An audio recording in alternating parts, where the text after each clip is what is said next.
Well, tomorrow is going to be my last day in Jerusalem. I've been here for, 21, 22 days, something like that. What an incredible experience.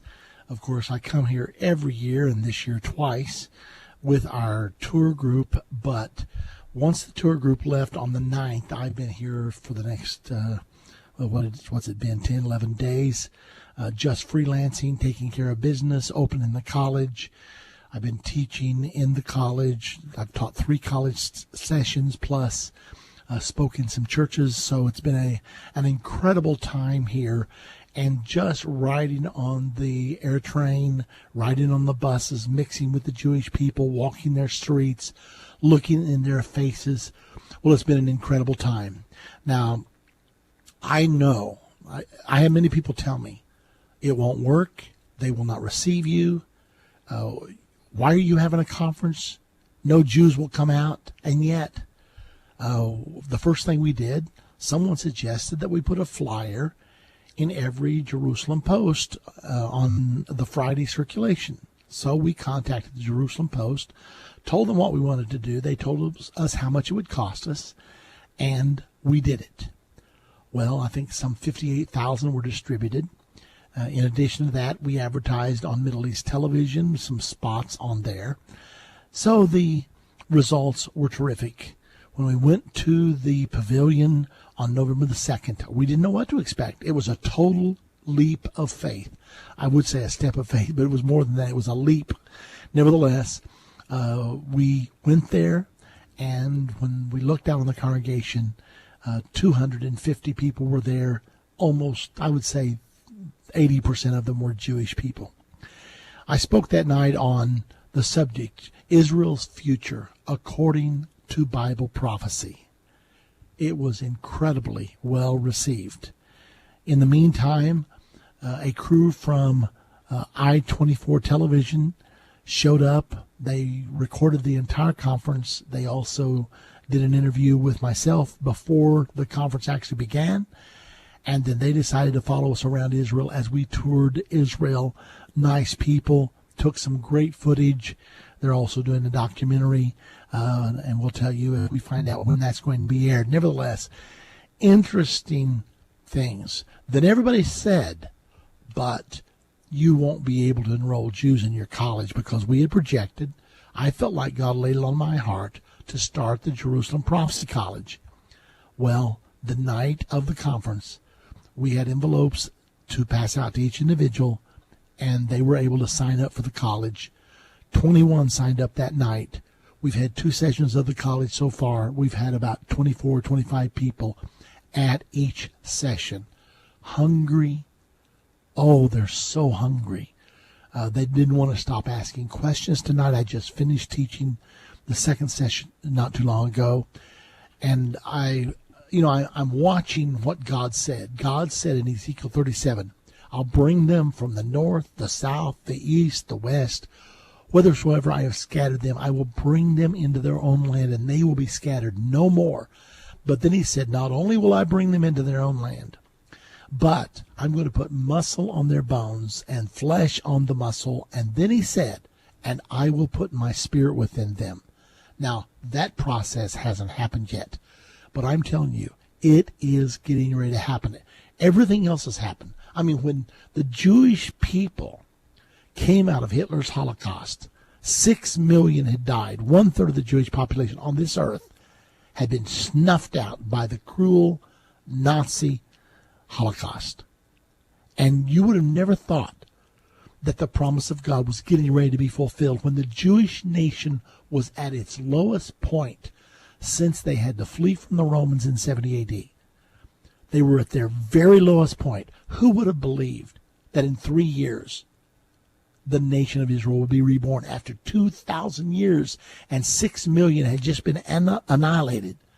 Who would have thought that on May the 14th of 1948 the nation would be reborn? And who would have believed that when they were attacked by 5 surrounding Arab nations, they would win that battle? I mean, the whole thing's a miracle. Well, let me tell you, the miracle is not over in Israel. I have been walking through the streets of the miracle.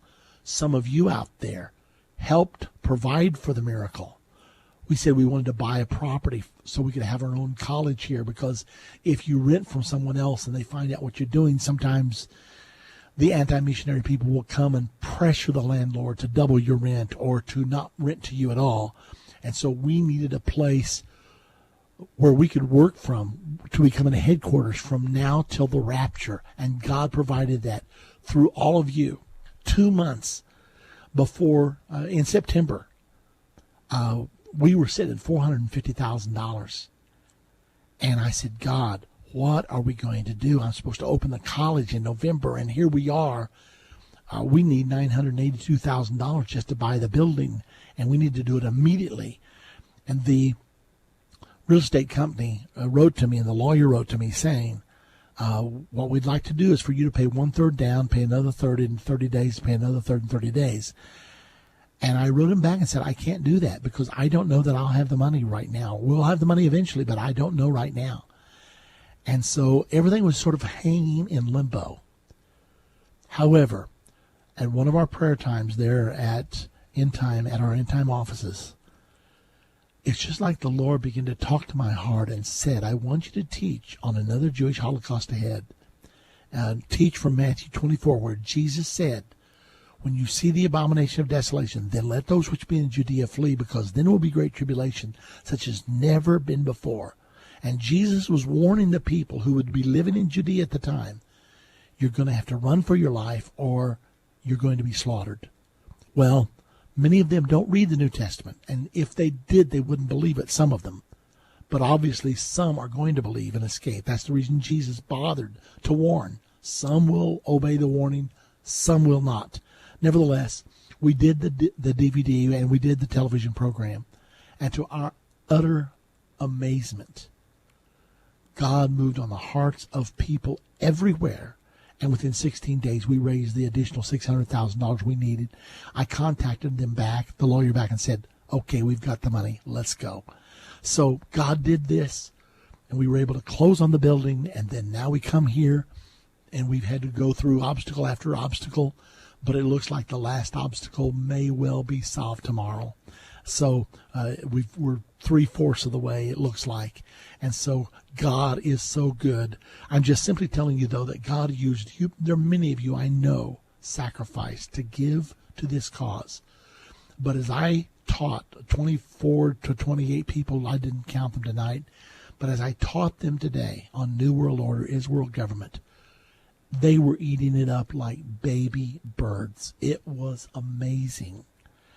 And when I saw their hunger, and they wouldn't hardly let me leave. They just, after the question and answer session was over, and we dismissed everybody, they still gathered around. What about this? What about this? And it was just so incredible. And I can see already that God has put together a nucleus here in downtown Jerusalem.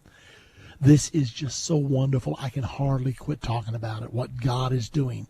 And if you gave cause, I want to commend you and I want to bless you because you obeyed God and God has fulfilled his promise. And this is just the beginning. We're at the little end of this thing. I told our group of about 25 people tonight, I said, now, our mission is to get this message. What you're learning here, we want every person in Israel to know. And they nodded their heads and smiled because they were absolutely astounded at the accuracy of the prophecy and the lesson that we had tonight. And so they said, yes, that's what we want to do. And I said, you are the core that's going to end up, God's going to use you to reach this entire nation. And they agreed with me. They lined up afterwards saying, I want to volunteer to help. I want to volunteer to help. I'll do whatever you want me to do. I mean, it was wonderful. And out of those 24, 25 there, I believe every single one of them was Jewish. So what I'm telling you is God still loves his people according to the flesh, and he is still doing the work. And so to all of you that made that possible, all I can say is I thank you in behalf of Jesus Christ himself. I can feel his face shining upon us and smiling upon us. And I can't hardly quit talking about it because it has been so absolutely incredible. Well, and I just thought it would be really good, since tomorrow is my last day, I thought it would be really good just to take a little bit of time and to go over some of the experiences that we have had here so you can get a sense of what is really going on here. I've told you some of the things that developed.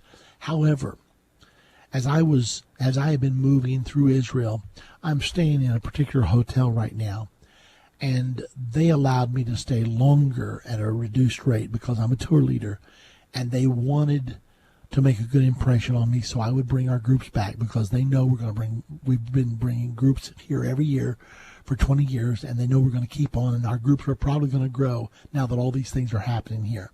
And so they wanted me to come back. The sales manager here at the hotel called me and said, would you please come down to the lobby? I'd like to talk with you a little bit. So she wanted to say, how's the hotel? How was the food? Did you like it here? Was your room clean? Is everything okay? And of course, they're very anxious to please because they want us to come back.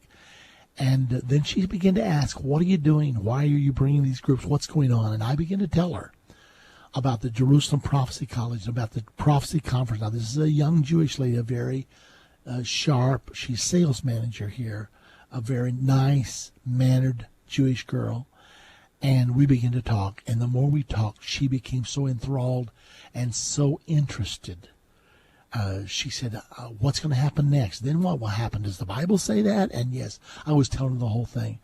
And I thought, if I could just be here just a while, there's no doubt in my mind. But guess what? God knows what he's doing. Now, I may end up flying back and forth between Jerusalem and Dallas. I don't know what's going to happen, except I know one thing. We're right in the center of God's will. Let me share with you, since we're talking about this, when I get back to Dallas, which will be Thursday, our plan is to set up our studio there so that I can actually stand in my studio in Dallas and teach the people here, and they can talk to me and I can talk to them. So I'll be virtual. It'll be a virtual classroom. I will literally be here and be able to communicate with them. And so I am so excited about what God is doing right now. And I just felt like, since all of you have supported us so faithfully, I felt like you'd like to know, and you're welcome to ask questions on this program. We're certainly just going to make this the Jerusalem visit program today. If you'd like to be on the air with us, the number to call is 877-END-TIME. To reach our operators, that number is 800-END-TIME.